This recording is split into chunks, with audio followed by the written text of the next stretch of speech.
మనం సంసోను చూస్తాం. సంసోన్ ఎంతో ఆత్మీయుడే కదండి, ఎంతో ఆత్మీయుడే.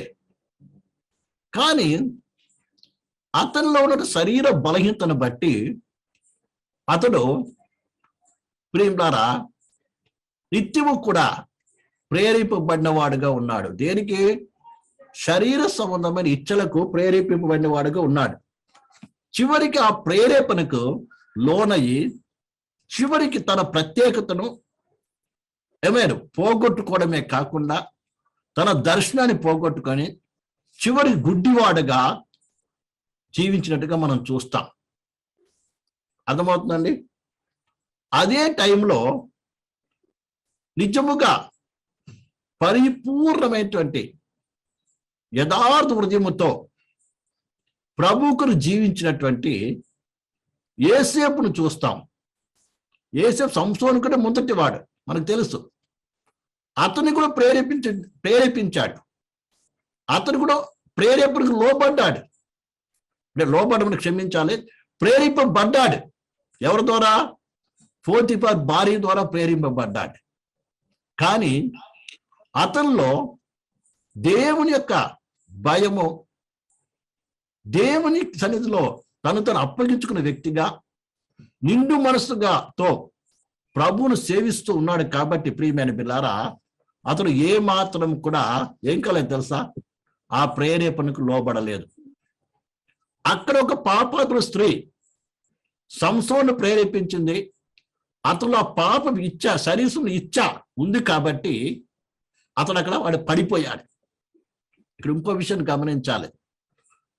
ప్రతి విశ్వాసి కూడా తనలో బలహీనతను గ్రహించిన వాడిగా ఉండాలి. నీ బలహీనత ఏంటిదో శత్రువు అయిన సైతానికి బాగా తెలుసు. ఒక్కొక్కరిలో ఒక్కొక్క రకమైన బలహీనత ఉంటుంది. ఆ బలహీనతను ఆధారం చేసుకొని అపవాది ఆ యొక్క రూట్లో నేనేం చేస్తుంది? ప్రేరేపిస్తాడు. ఒకవేళ ధనాపేక్ష ఉందనుకోండి, ఆ ధనాపేక్షని ఏ రోజు రకంగా నీ దగ్గరికి తీసుకొచ్చి అందులో పడగొట్టాలని చూస్తూ ఉంటాడు. ఇంకా ఒక్కొక్క రకమైనది మోపు చూపు నీలో ఉందనుకోండి, దానితో అపవాదిని ఏం చేస్తాడు? చూపిస్తూ ఉంటాడు. ఇతరులను ఆశించే స్వభావం నీలో ఉందనుకోండి, దాన్ని ఆధారం చేసుకుని నేనే శోధిస్తూ ఉంటాడు. ఆ శోధ నీకు ఒక్కడికే కాదు, నీ మూలంగా అనేకులను పాడు చేసే స్వభావము. అంటే నీ మూలంగా, నీ ప్రేరేపణ మూలంగా నువ్వు ప్రేరేపడమే కాకుండా ఇంకా నలుగురిని నీ ద్వారా ఏమవుతావు? నష్టపరిచి ఆత్మీయత నుంచి దూరం చేసేటువంటి యొక్క పరిస్థితి ఏర్పడుతూ ఉంటుంది.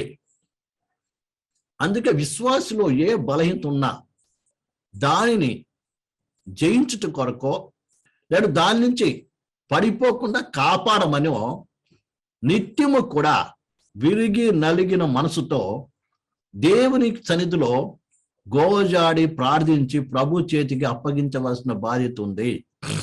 దాని అర్థము, ప్రభా ఇదిగో నా బలహీనత ఉంది, ఈ బలహీనత నాలో ఉంది, వీటి నుంచి నన్ను ఏం చేయి? విడిపించు, నశించిపోకుండా కాపాడు, పడిపోకుండా కాపాడని దాని విషయం నిత్యము కూడా విరిగి నలిగిన మనసుతో ప్రార్థించవలసిన వాడై ఉన్నాడు. ప్రభువుకు సమర్పించవలసిన వాడై ఉన్నాడు. ప్రభు ఆత్మకు మనమును అప్పగించుకోవాల్సిన వారమై ఉన్నాము. అందుకే దేవుని వాక్యం సెలవిస్తుంది. ఏం తెలుసా ప్రియమైన బిడ్డలారా?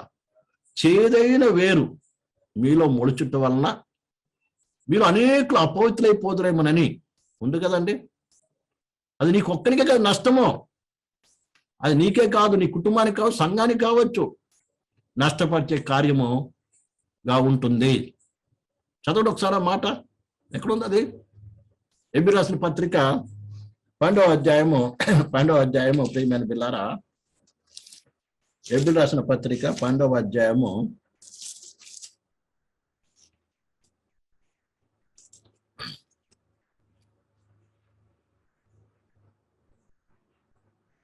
15వ వచనం. మీలో ఎవడైనను దేవుని కృపను పొందకుండా తప్పిపోవునేమో అనియు చేదైన వేరు ఏదైనను మొలచి కలవరపరచుట వలన అనేకులు అపవిత్రులై పోదురేమో అని. చూడండి, ఒక్కడి కాదు, నువ్వు ఒక్కడితో నష్టపోయేది, అనేకులు అపవిత్రులైపోతారేమో అని అంటున్నాడు ఇక్కడ. అందుకే నా ఘనమ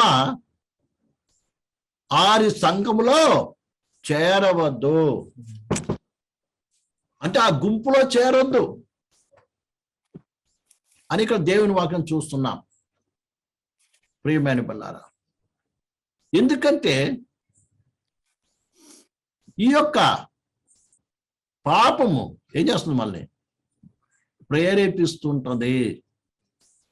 ఏదో రకమైన ఒక బలహీనత ప్రతి మనిషిని కూడా ఏం చేస్తుంది, ఒక్కొక్కరు ఒక్కొక్క బలహీనత ఏం చేస్తుంది తెలుసా, మనల్ని ప్రేరేపిస్తూ ఉంటుంది. ఎప్పుడు కూడా నేను పరిశుద్ధంగా ఉన్నాను, నాకు బాగానే ఉన్నాను, నేనే రోజు ప్రార్థన చేసుకుంటున్నాను, బైబిల్ చదువుతున్నాను అని ఏ మాత్రము కూడా ప్రియమైన బిడ్డలారా అశ్రద్ధ వహించవద్దు. ఎప్పటికప్పుడు కూడా మనము జాగ్రత్త కలిగి ఉండాలి. అందుకే మరో చోట కొరింథీ రాసిన పత్రిక వచ్చి 1 కొరింథీ 10వ అధ్యాయంలో చదువుతాం ఏంటంటే, తాను నిలుచున్నానని చెప్పుకున్నవాడు పడిపోకుండా జాగ్రత్తగా చూచుకొనవలెను అని.